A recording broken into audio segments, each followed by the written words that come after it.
This isn't a surprise. I mean, Plus, dealing with high school kids just sucks. Yeah, dude. man. It's the worst. I agree. I mean, like, could you imagine? And your future kind of depends on them.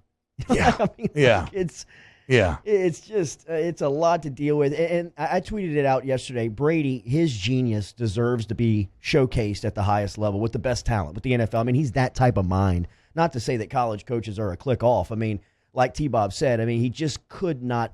He couldn't bite into the recruiting aspect. Not recruiting game day when official visitors are in town. Recruiting like during the summertime when you're away and you're in like some podunk town in Maryland talking to a wide receiver and Raheem Jarrett is telling you he's coming, I'm coming. Yeah, I want to be there. I want to be there. I want to be there. I want to be there. And then signing day he bails and goes to Maryland. Like that's the type of stuff you have to deal with. Yeah, and it's not to say, look, if he was still at LSU, sure, he would have done it just fine, just like every other coach does. But now he got to ascend to Valhalla, and so he gets to. It's like when we talked to him before, we went and had lunch with him. He was talking about his time in New Orleans, how with Sean Payton, they would live at the facility quite literally, right? Him and Carmichael would sleep in those beds at the facility during the season. It was like entering a submarine, but in the off season.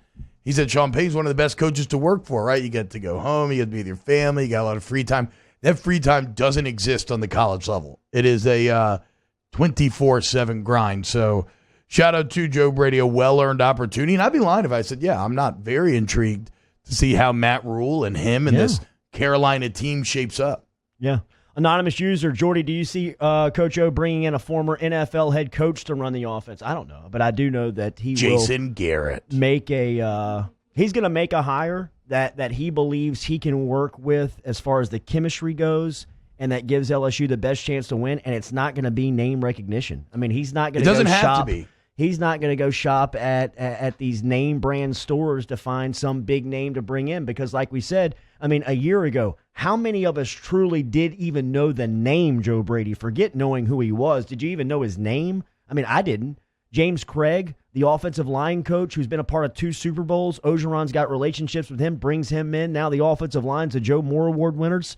I mean, even to a degree, a guy like Bill Bush, who's been maybe the best recruiter on staff outside of Ogeron. And it all gets a little more odd and unique because of the setup, where Ensminger's was the one calling plays, right? Now that Ensminger's been taught the modern system, like, is he the one to just continue to carry that torch? And that would make a lot of sense, I feel like. So I ain't worried about it. Just recognize it's not going to be as good next year. But the reasons for that are many, and it's not just Joe Brady.